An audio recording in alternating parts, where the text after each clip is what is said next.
Bom dia a todos, graça e paz do Senhor Jesus seja com todos nós.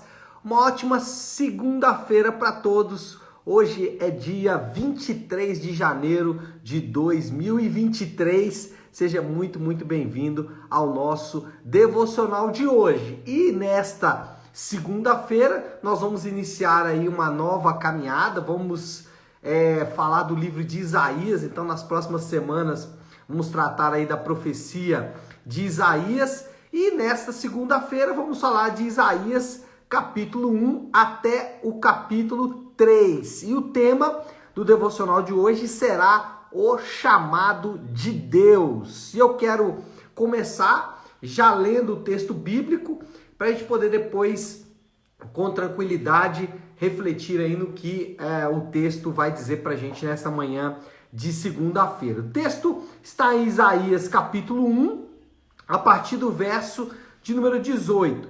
Então, sempre deixo a dica para vocês aí de lerem os capítulos da Bíblia antes de nós começarmos aqui o devocional. São sempre 3 capítulos, sempre não, né? Quase sempre são 3 capítulos da Bíblia por dia. E nesta semana, nas próximas semanas, vamos nos capítulos de Isaías, de segunda a sexta sempre. Então, Isaías capítulo 1, a partir do verso 18, é um texto bem conhecido e diz assim a Bíblia: Venham, vamos refletir juntos, diz o Senhor. Embora os seus pecados sejam vermelhos como a escarlate, eles se tornarão brancos como a neve. Embora sejam rubros como a púrpura, como a lã se tornarão. Se vocês estiverem dispostos a obedecer, comerão os melhores frutos desta terra. Mas, se resistirem e se rebelarem, serão devorados pela espada, pois é o Senhor quem fala. Bom, primeira coisa que eu quero falar aqui é sobre o livro do profeta Isaías como um todo. Isaías, ele pode ser dividido em 3 grandes blocos, e a gente vai ver isso com muita facilidade na leitura e no estudo desse livro. O primeiro grande bloco trata de uma profecia sobre Judá e Jerusalém, e é esse que nós estamos tratando nesta manhã. Então ele está falando para um povo que já conhece o Senhor, que já tem uma caminhada com o Senhor.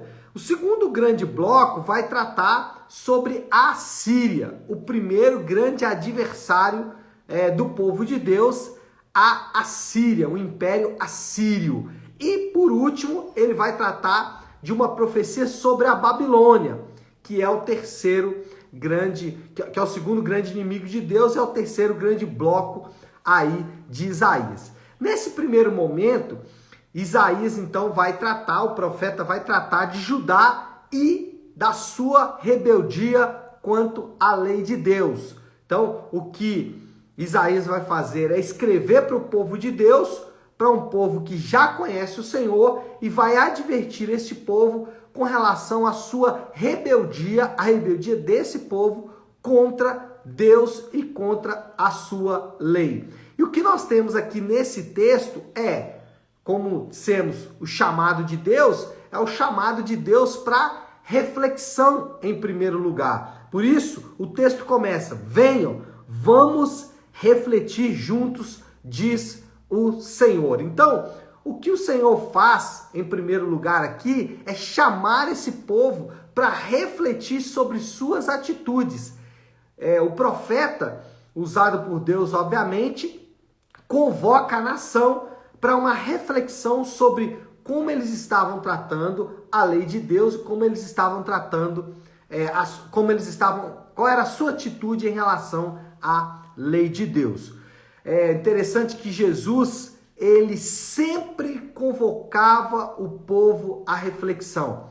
Por exemplo, nas multidões, Jesus convocava o povo à reflexão. Tem um texto bem interessante que Jesus, depois de multiplicar os pães e peixes, ele chama a multidão à reflexão. Vocês estão aqui apenas pelo pão e pelo peixe?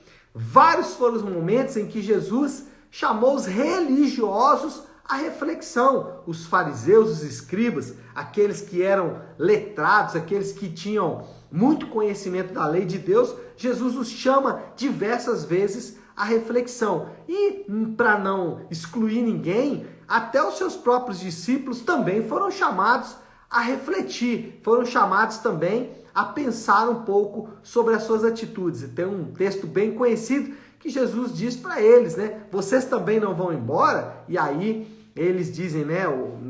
Pedro, sempre assumindo ali a liderança, diz: para onde iremos se só o Senhor tem palavras de vida eterna? Mas o ponto é dizer que o próprio Senhor Jesus também chama o povo à reflexão. E essa é a primeira coisa que devemos fazer. A primeira coisa que devemos fazer é pensar: é isso mesmo? Está correto? Essa atitude está correta? Então a nossa primeira atitude é uma atitude de reflexão. Será que isso está certo? Será que isso está correto? Será que isso realmente é para ser desta forma? Será que isso é para ser dessa maneira? É interessante que refletir sobre as nossas atitudes às vezes pode ser uma tarefa difícil, uma tarefa árdua. Isso, às vezes, até o próprio sofrimento pode nos fazer refletir. Lutero dizia que o sofrimento ele funciona como uma trombeta de Deus, como uma maneira de Deus falar conosco. A ideia aqui realmente é uma ideia de reflexão. Então, a primeira coisa, pare e pense: é isso mesmo, está correto, é desta maneira. Então, a primeira coisa é um chamado à reflexão. Segundo, é um chamado ao arrependimento. Depois de refletir, a realidade começa a bater a porta. O profeta diz: os seus pecados são vermelhos como a escarlata, ou como escarlate. A ideia ali é mostrar que depois de refletir, o pecado vai ficar evidente. Aquilo que o povo refletiu vai saltar aos olhos. Jesus, ele não aliviou. Em diversos momentos, ele mostrou que o problema essencial do homem é um problema de pecado. Jesus mostrou isso em diversos momentos, para esses grupos, inclusive, que falei aqui agora há pouco. E note que não são atitudes de pecado. A questão aqui não é pensar em coisas que eu faço que é errado, mas é em refletir e perceber que a nossa natureza é pecaminosa, que a nossa natureza é contrária à natureza de Deus, que o nosso natural é contra aquilo que Deus estabelece. Aqui vale a pena refletir um pouco e pensar o quanto às vezes é difícil obedecer à lei de Deus, e exatamente é difícil porque estamos falando de naturezas distintas. Uma é a natureza de Deus, outra é a nossa natureza. Então, o profeta, lembrando, Isaías, nesse primeiro bloco, não está profetizando para um povo estranho a Deus e suas promessas.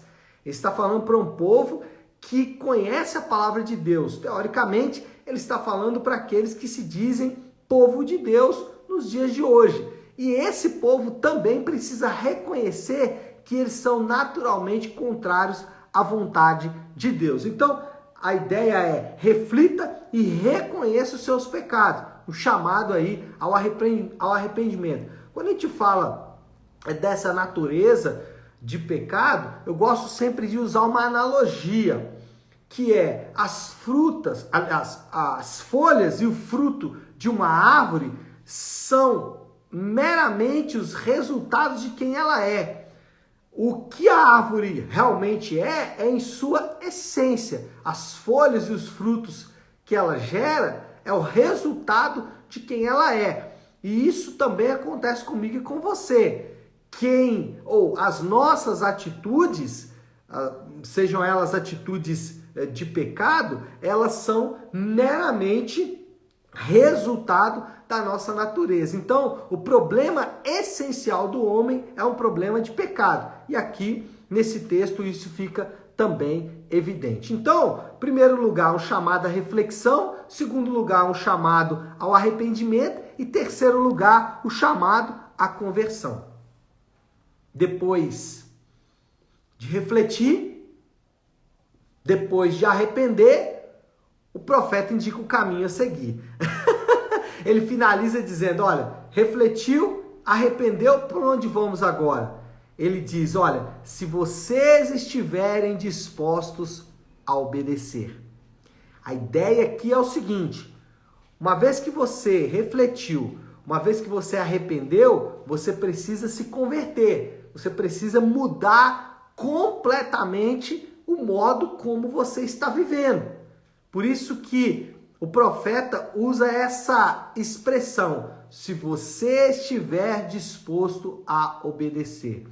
Em vários momentos, Jesus ele também convocou os homens à conversão. Alguns homens ouviram esse chamado de Jesus à conversão, outros não. Mas o ponto é que sempre o Senhor Jesus chamou os homens à conversão. Conversão no Novo Testamento é também uma palavra que nós utilizamos de vez em vez, é chamada metanoia, que é a mudança de mente. A ideia é você deixar os pensamentos vãos para trás e seguir uma nova maneira de viver. A ideia é refletir, arrependi, já vi que aquele caminho não é bom, vou seguir em outra direção. A mensagem aqui é simples, deixe sua vida de pecado para trás, deixe a sua vida de atitudes e de natureza de pecado para trás. Bom, qual é a moral da história? Como a gente pode resumir aí esse nosso primeiro momento aqui de conversa sobre Isaías, onde o profeta nos chama à reflexão, ao arrependimento e à conversão. Moral da história é, o arrependimento levaria o povo a desfrutar das bênçãos de Deus, porém a rebelião traria consequências definitivas. Esse é o resumo de Isaías e ele deixa isso aqui bem claro para mim e para você. Se você estiver disposto a obedecer, comerá o melhor dessa terra. Mas se você resistir e se rebelar, serão devorados pela espada. A ideia ali é oferecer um quadro geral muito claro e muito definitivo. E aí, nós podemos já pensar numa aplicação. O desafio do Léo aqui para esta segunda-feira. Nosso desafio é, pergunte-se, o que eu tenho que deixar? Depois de refletir, depois de arrepender, o que eu tenho que deixar para trás? Dessas coisas aqui que eu estou disposto a obedecer. E aí, nós temos aqui dois grupos de pessoas.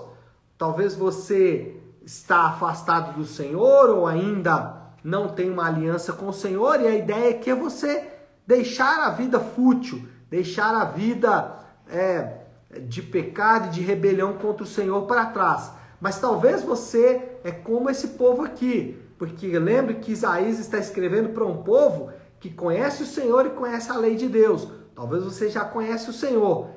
E aí você pensa, será que eu não tenho que deixar nada para trás? Já está tudo certo? Não. A ideia aqui do profeta é, olhe também para a sua vida, mesmo que você já ande com o Senhor. Talvez o que você precisa deixar para trás é o orgulho.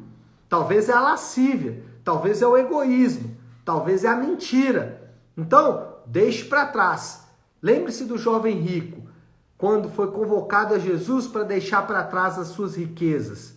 É óbvio que Jesus não queria o dinheiro daquele jovem. Não precisava daquilo. Mas existia uma idolatria no coração daquele jovem que precisava ser superada, e isso acontece também comigo e com você, com aqueles que hoje andam com o Senhor. Então, se você anda com o Senhor, pense, o que você precisa deixar nessa manhã? Eu já fiz a minha listinha ali, eu espero que você também tenha feito a sua e peça ao Senhor para te ajudar a deixar para trás essas coisas. Tá certo? Vamos orar? Se você puder aí, pare um instante aquilo que você está fazendo e vamos juntos buscar a Deus em oração. E como eu gosto de fazer toda segunda e sexta-feira, eu gosto de encerrar o devocional com a oração que o Senhor nos ensinou, com a oração do Pai Nosso. Pai nosso que estás nos céus, santificado seja o teu nome. Venha o teu reino, seja feita a tua vontade, assim na terra como no céu. Dá-nos hoje o nosso pão de cada dia.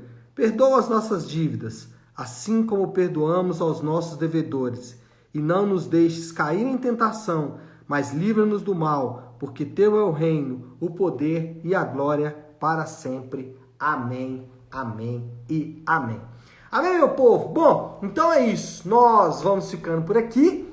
Que Deus te abençoe. Uma ótima, uma excelente segunda-feira para todos. Fiquem com Deus.